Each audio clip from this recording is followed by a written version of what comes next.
Hi, this is Jeff Short, and you are on Christian Answers program for today. And just wanted to jump in here before we look at a video clip from Dr. James White on the Dividing Line television program. Some good news coming out of Washington in the form of a tweet. The president, it looks like, is going to ban so-called transgender people from military service, which from a Christian worldview is a good idea. And we're going to listen to Dr. James White explain why that is a good idea and why this current policy that the previous administration implemented is a disaster, illogical, absurd. And so we're going to hear Dr. White explain why, but a lot of times as Christians, we sit back and we see so many bad things happening, and on the news every single day, it seems like bad news is just the standard fare, and we hear this and we hear that. It seems like the culture is declining. It is declining. There's no question about that. If you look back at the moral values of our society, they're definitely going downward in trajectory, not upward. But that's why it's so important that when good news occurs, we need to tell people about that good news. And one of the good things that happened this week is that the president tweeted out in a strange form of communication, but that's the way the world is today. He tweeted out that the military will now ban so-called transgender soldiers, men or women. Women who have so-called transition to men, men who have so-called transition to women, they will be banned from military service. And there's so many positive and good things about this executive order and policy change. Unfortunately, it will only last as long as the administration that implemented it, because no doubt there will come a time when the administration will change, years and years down the road, and the trajectory of the LGBTQ so-called movement will once again get back on track. That's the way things are happening. So it's not something to jump up and down and celebrate. It's a temporary relief from a state of insanity. And I hope that there is no opposition in the military. As far as I can tell, there shouldn't be any real opposition, because as what I'm told, that most of the military personnel don't agree with the past administration's policy about opening up the military to transgender persons, and they certainly don't agree with paying taxpayer money to have them what they call transition, which is a bogus concept anyway. You can't really transition from a woman to a man. You can only make cosmetic changes. And so I hope that there isn't anything that would block this. I hope that there isn't any judge anywhere that would step in and say to the president, no, you can't rule this way. So this is a positive step in the right direction. This is one of the reasons why we voted for this president that we have today. Certainly not because he has strong Christian credentials, or he has a Christian worldview, or he has a Christian character, or he even has a Christian testimony. Those are all things that are very doubtful. But we believed that he would implement a Christian worldview in certain key areas, and this is one of them: gender and sexuality, the marriage, and abortion.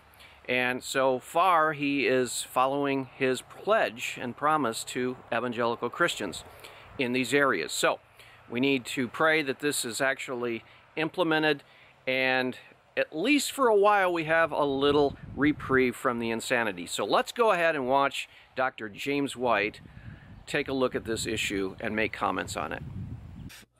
Yesterday, first thing in the morning, we had the presidential tweets. I don't know about you. I just sort of sit around and go, really? This is how we announce things now, is on Twitter. It seems fitting, I guess. But the tweets concerning what is being called transgendered individuals. Now, I just want to start off by saying I do not believe there is such a thing as a transgender individual, period. I am well aware, having majored in biology in college many years ago, I'm well aware of certain genetic abnormalities in a very, very small percentage, very, very small number of individuals who physically have genetic abnormalities in regards to their sexuality, sex organs. These are genetic errors. They almost always include other deleterious effects upon the individuals, and these are not transgendered individuals. These are individuals with a normally severe genetic disease, and they really have been pretty much left out in the current sexual revolution. They will be referred to in a defensive fashion, but let's just be honest, the vast majority of people that are pushing transgender rights, things like that, as human rights. Ms. Magazine came out yesterday or today. Transgender women are true women. Transgender feminism is true feminism. Transgenderism is a basic human right. Well, basic human right. They've pretty much been ignored in all of this because they're not the ones that people are referring to. Yesterday, for some reason, just in regards to the traveling around I was doing while I was in the car, when I got home, maybe I was having lunch. That's right, I was having lunch. So I saw something on Fox News, heard two different interviews on radio while I was driving around with individuals who I think all three of them, now I think about, were members of the House of Representatives. They were all Democrats. And they were all, of course, very angry with President Trump saying that transgendered individuals would not be allowed to serve in the military. Now, let me just be straight up front. I am soon to be 55 years of age. I come from a different generation.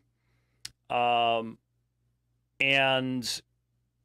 as such, really stand out today. And I hope that I'm a self-consciously biblical Christian. I do not believe that there are all sorts of people that should be in the military, including women. Now, I believe women can have certain roles. Obviously, they did in World War I and II and support roles, things like that. But I do not believe that a woman needs to be in a foxhole being shot at and being taken captive by the enemy. I've never believed that that is appropriate. I think it's destructive to the fighting effectiveness of a military force, because a real man is going to try to protect a woman, even at the risk of his own self. And you basically have to stop treating them as women. And I just think that's wrong. But beyond that, I remember that when I was very young, my mom, the Vietnam War was raging, and my mom was very thankful that I have flat feet. She assumed that would be enough to keep me out of the draft. That would be an awfully long war if it had kept going that long. But just having certain, I wear, I've had made for me those wonderful orthotic inserts, and I can run and ride and do all sorts of stuff like that. But I guess back then that would have been enough. And believe me, back then, being a homosexual or a cross-dresser or whatever else would have been enough too to keep you from military service. There just wasn't any question about it. So I come from an older generation, and of course the younger generation thinks we're all just a bunch of narrow-minded bigots, hadn't thought about anything in our entire lives, because that's generally how the younger generation thinks. And the reality is I listened yesterday to the reasoning of attacking this decision, which I identified on Twitter as simple sanity, because it's so plain to me that the secular totalitarians, the leftists, what they first do is they try to turn a nation's armed forces into a social experimental playground. And the result is the destruction of the effectiveness of those fighting forces. This has been plainly seen in the fighting in the Middle East, where European peacekeepers and things like that, everybody knows, just worthless. They won't fight. Have no interest in fighting. If you need to get something done, you send the Americans in. Well, that's just not going to be the way it is much longer. When, you know, you go back to World War II, and you could take a young man off a farm and give him some training and send him into combat, and he was one of the best soldiers in the world. Why? He was shooting at everything under the sun out on the farm. He could pick off a rabbit at 150 yards. That's not the case anymore.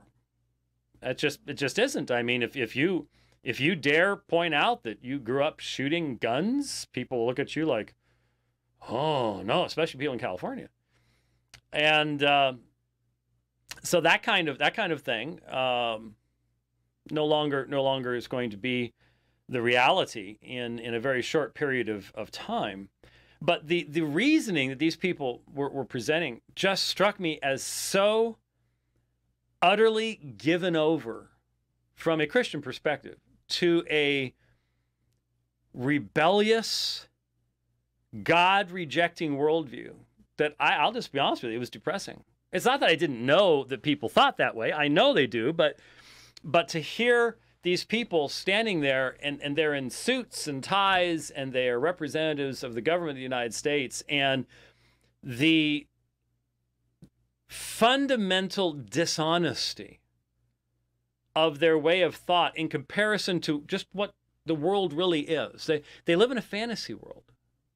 They live in a world that doesn't exist, but they demand that we all live in this fantasy world with them, to the destruction of human life, the destruction of society, the destruction of everything.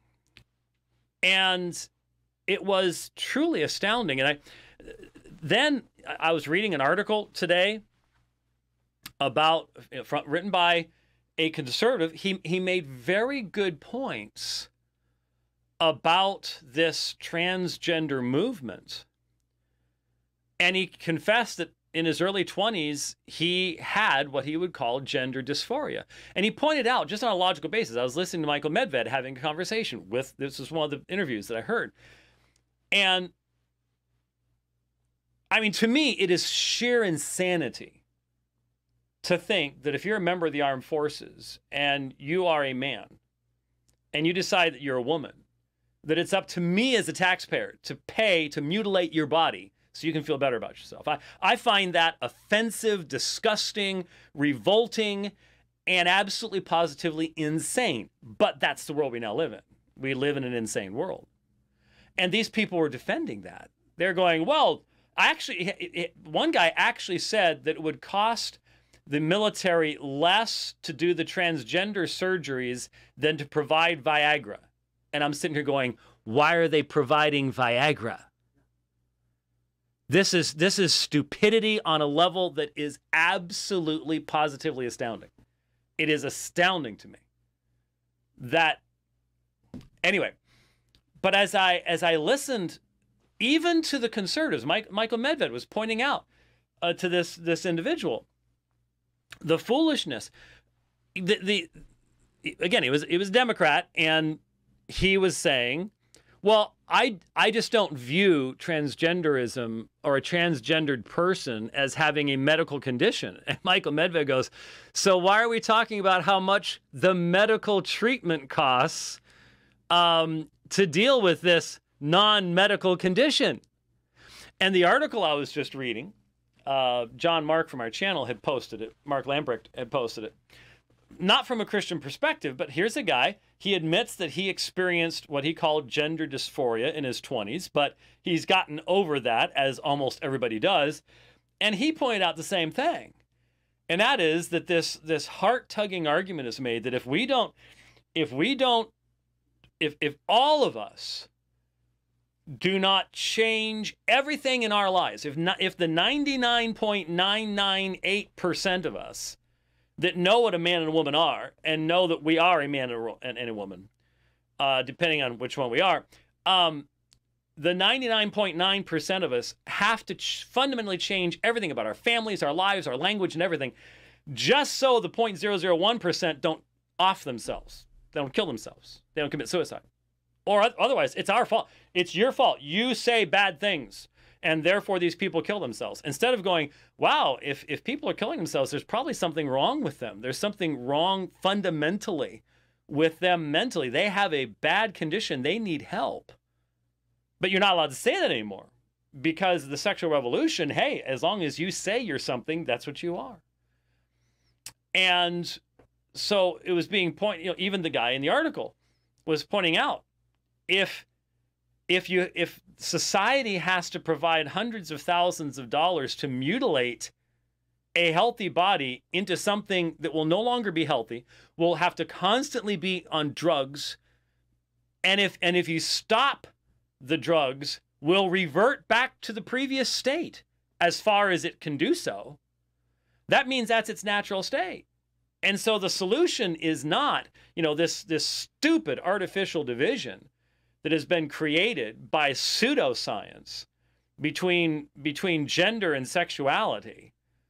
The idea is, well, you alter the physical to match the mental. No, the intelligent thing, the sane thing, is that you work on the mental to match the physical. That's the reality around us. And if your mind isn't working right, then you work on getting your mind working right. But the whole idea that people whose minds aren't working right should be put into the military to go fight people, that doesn't make a lick of sense. That's why I said there was some sanity in Washington. It won't last. It won't last. I mean, I'm glad that happened, but you and I both know it could change tomorrow. It could be reversed tomorrow, or at least when the next president is elected in just a matter of years, or maybe a few more than that, one way or the other, can be changed instantly. So it doesn't reflect to me some fundamental groundswell of repentance and a regaining of a meaningful sexual and moral ethic and understanding of man in our society. I wish it represented that. I would like to think it represented that, but it obviously to me doesn't. But even today, as I was driving in, whoever was filling in for somebody on one of the stations I was listening to on the way in, a guy named Mark Larson, I guess he's a Christian. He even said so. He said he's from Dallas, and he said he was filling in, I think, for Dennis Prager, and he said on the thing, I'm an evangelical Christian, and he was talking about how we want to respond to transgenderism in a Christian fashion, things like that. And I want to spend a little time talking about that because I don't think the proper way is to say, well, here's my view, and do it the way I do it. My response would be this, that, or the other thing. No. What you do is you provide the proper biblical worldview basis, and then, if you're Scottish like me, you're going to be a little less nuanced in how you say all kinds of different people, and that's okay. And if you're Italian, you'll be using your hands to say everything.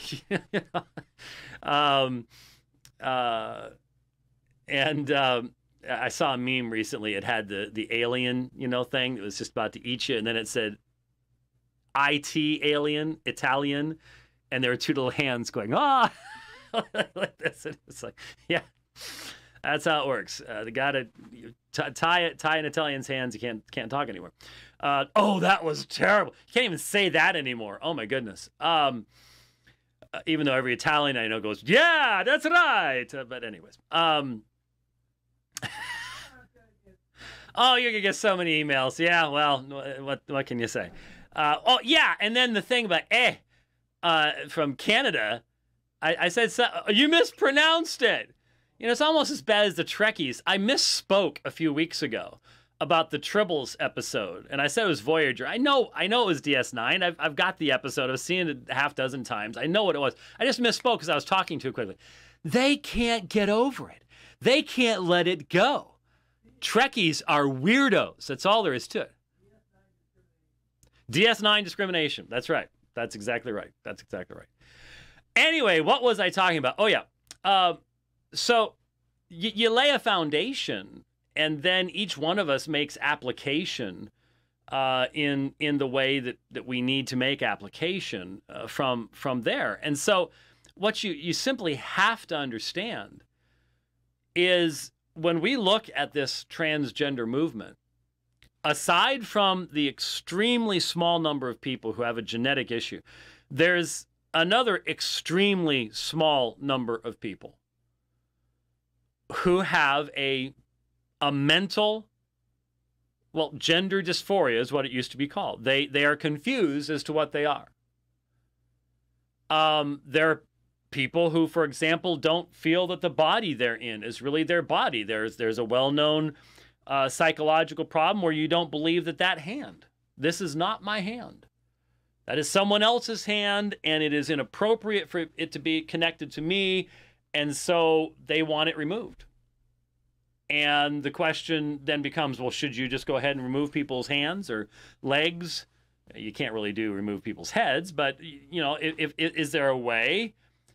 Should we to just because someone in their mind has decided that's not my arm, should you just say, well, we not only should that person be allowed to cut their arm off, but that person should be, but we as a society should pay to cut that person's arm off. Because if you say we should pay to cut other things off, to make people's minds think that their body now matches what their minds think, why not arms and legs, fingers, toes, maybe a nose, ears? It's not my ear. Cut the ear off. You pay for it. The reality is that the vast majority of what is called the transgender movement. Did you notice how as soon the day after Obergefell, this became the focus? There's a reason for this. There is absolutely a reason for this. It was the next step. It's all planned. It's all purposeful. The people who want to see the destruction of Western culture know exactly what they're doing, and they are following a program. The fundamental thing that has kept Western culture strong has been the family, based upon a male-female relationship, and the idea that since we are created in the image of God, there are strictures on that relationship. And the chipping away at the foundation has now just become blasting away at the foundation. And it goes faster and faster and faster. So there's no foundation left, and the whole thing falls over. And that's exactly what is desired. That's exactly where people want this to go. They want it to be replaced with something completely different. A secular totalitarian state, that's what they want. That's where they're going. And we see it happening. That's where the thought police are coming from, the whole 9 yards. All right, we're back, and we are here. After that short video clip, I'm going to play the rest of that video clip in the next episode of Christian Answers. But as you can see, Dr. James White really gets into why, as Christians, we need to see this total transformation of morality and gender roles and all the gender confusion as a total collapse of the Western cultural moral foundation. And as Christians, we need to applaud every single step in resistance to that ungodly movement that's taking place. And so would we see the president tweeting out that he's going to ban transgenders in the military, we need to say hurrah. And we want to encourage him to continue his direction as far as these social conservative issues. Now, at the same time, and Dr. James White also mentioned this, we can't begin to think that the culture has turned around. The culture has not turned around. And it's very unlikely that the culture will turn around if God is scheduling judgment for our culture. So we need to be realistic. We need to look at these developments and applaud the positive ones. We need to decry the negative ones.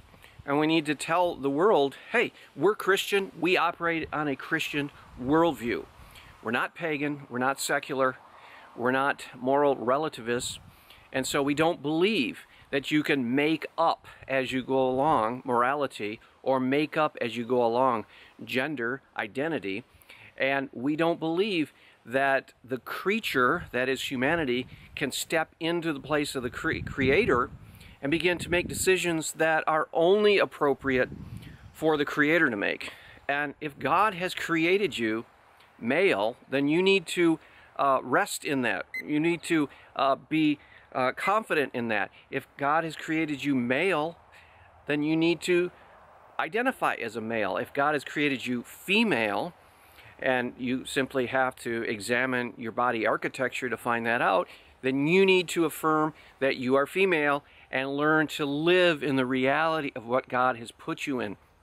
This insanity of transgenderism, this insanity of reassignment surgery. You cannot reassign someone to the opposite sex. The person can't reassign themselves, and neither can a doctor, surgeon reassign them through an operation. This is done by God and God alone. God has determined what a male is and has determined what a female is. And we need to stop rebelling against the Creator. We need to stop rebelling against God's will and simply follow His will. That's the only way society can survive. And so as Christians, we need to keep bearing witness for this truth. We need to continue to remind our fallen, sick, degrading culture that God is alive, judgment is coming, and we better be prepared to repent and conform to His will before it's too late. So I hope that's helped you, and God bless you. See you back here on another edition of Christian Answers.